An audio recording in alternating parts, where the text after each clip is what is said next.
Happy Thursday, everybody, and welcome back to the Brian Nichols Show. I am your host for the morning, Jeremy Todd, and thanks for listening.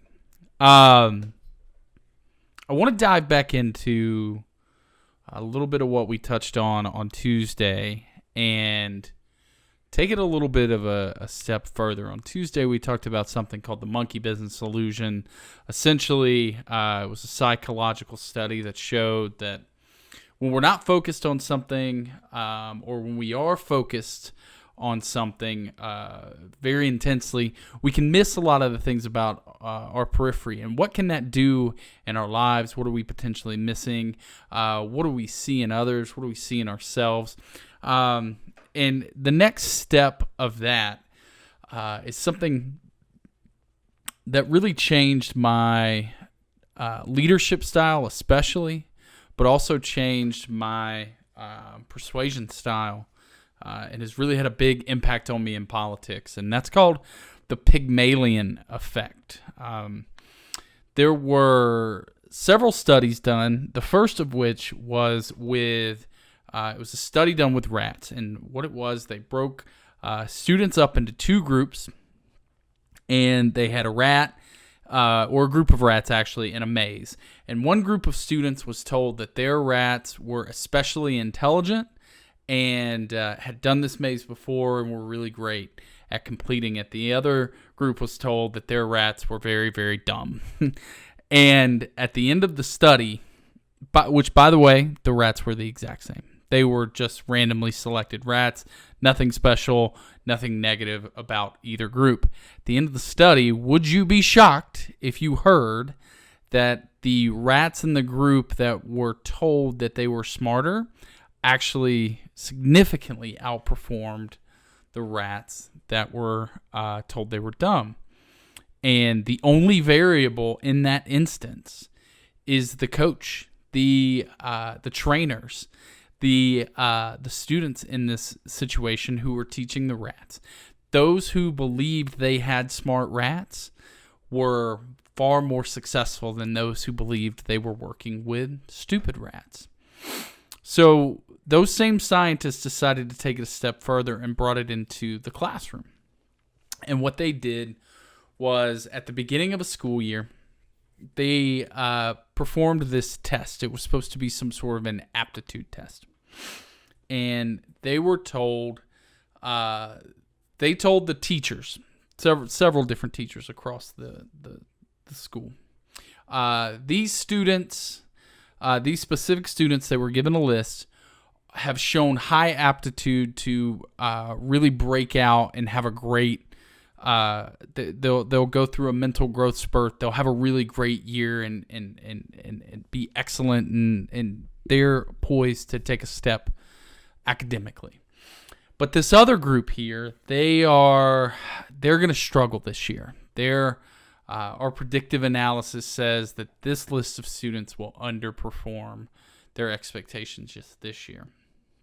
And they studied throughout the course of the school year, and would you know it, those students that the teachers believe, which also, by the way, drawn out of a hat, the names for both groups of students were completely just picked at random. The students who were on the list that the teachers believed were going to be high performers significantly improved their performance throughout the year and significantly outperformed those students that were not on a list, and especially those put on the poor performers list. And the poor performers' performance throughout the school year actually went down.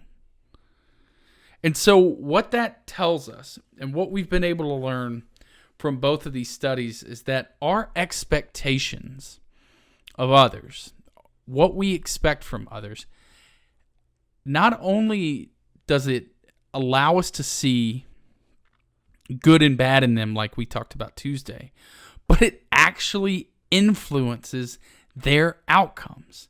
And this is called the Pygmalion effect, where our expectation of ourselves and others can actually create outcomes, positive and negative, for that person.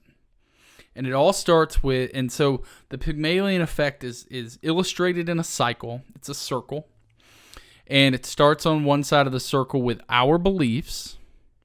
And those beliefs influence what would be our actions. So if you're a teacher in this classroom and you believe that there are students who are, they are expected to perform at a higher level because you've been told that they are the smarter kids in the class. Well, if you believe that, does that change your actions and the way that you treat them? Absolutely. What they showed is that the environment was warmer. They were more willing to give them time to work through answers, and they provided better feedback to those students because they believed the students had the aptitude to get it. And so when you create a world with those actions that you take towards others, well, then that impacts those others' beliefs about themselves. And so these students started to actually believe in themselves and believe that they were smarter, and they believed that they could excel academically. Which in turn, those students who have high belief factors in themselves, guess what they do? They come to class prepared. They're excited to do their homework. They study for their tests. So it actually impacts our actions, or it actually impacts their actions. And what do those actions do for us as the leader? Well, that just reinforces our belief that they were smarter. Clearly, this is a higher performer, and the cycle repeats and repeats and repeats. But it also works in the other direction too. So if we believe somebody is going to be an underperformer, well, we're less likely to spend extra time with them. We're not necessarily excited to see them come into class. We don't really give them great feedback on an answer when maybe they give an answer in class, because we go, well, what's the point? They don't really have the aptitude to meet it. So we create an environment, and that environment, and from our actions, creates these students the belief about themselves that they say, man, I must just not be smart. I must not be up to it. I can't really perform. I don't have the aptitude. And guess what happens to students when they believe that? Well, obviously, they don't really focus on their homework. They find other things to prioritize with their time. They're not very enthusiastic or excited in class. They don't raise their hands to participate. And what does that do to us? It reinforces our belief that these were the bad kids all along. When in reality, it all started with a false belief system that we were given about these people. So how does that, by the way, that doesn't just happen with other people. This happens with ourselves.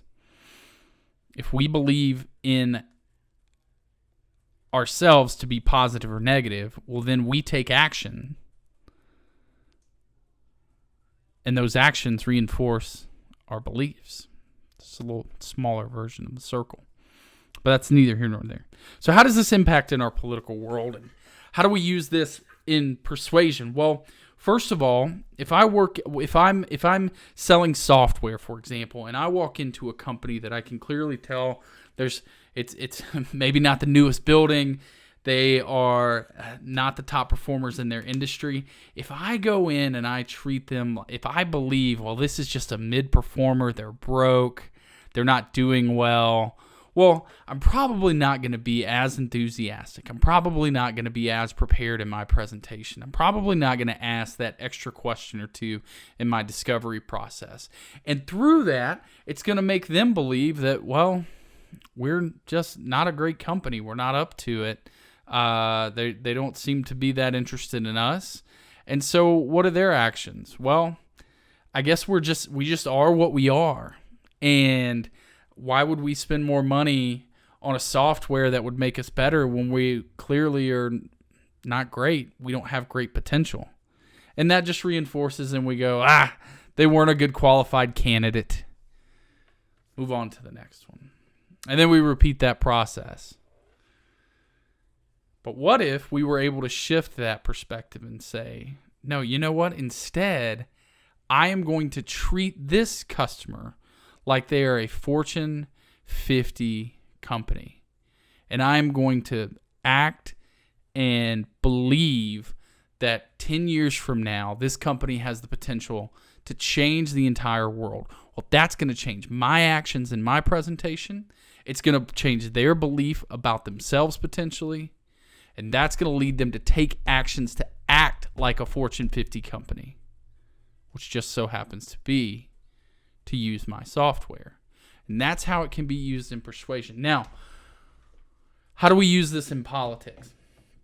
Well, stop for a moment and think to yourselves, when you see those friends that you disagree with politically, how do you feel about them in your gut? What is your belief about those friends? Do you believe they are a lost cause?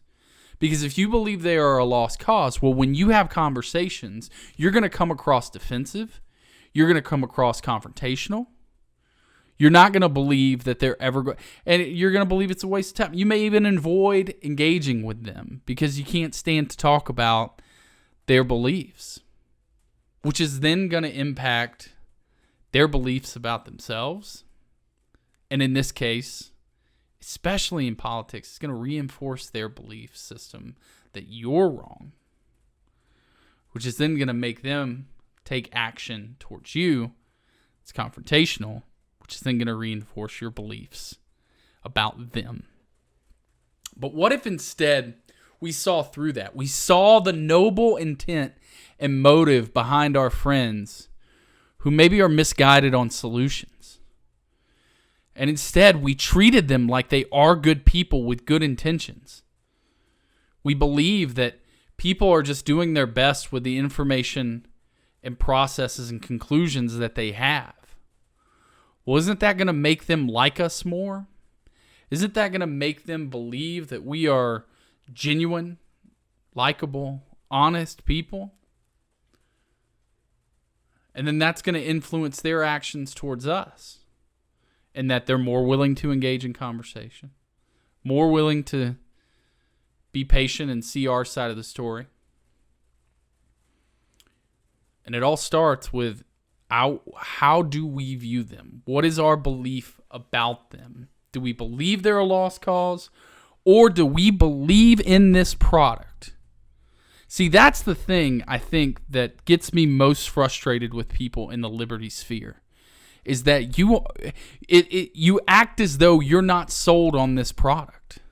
You act as though that if it is presented in the right way, effectively, that it cannot change somebody's hearts and minds. Now listen, I'm a big proponent of the 10-80-10 rule, which I've explained on this show before. 10% of people always buy, 10% of people never buy, 80% is up to you. So I am not talking about the 10% that will never buy our ideas and belief systems.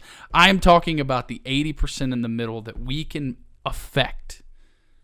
I believe in this product. I believe that liberty, freedom, that is the solution. That is the way going forward. To live and let live. And so, why would I then take that conviction in my product and say, these people are just a lost cause, these friends of mine? No.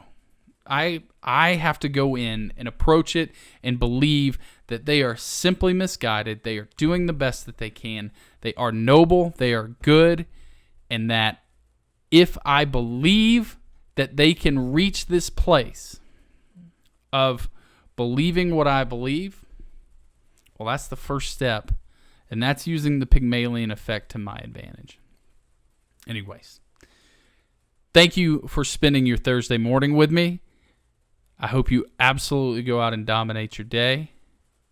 This has been Jeremy Todd, signing off for the Brian Nichols Show and the We Are Libertarians Network.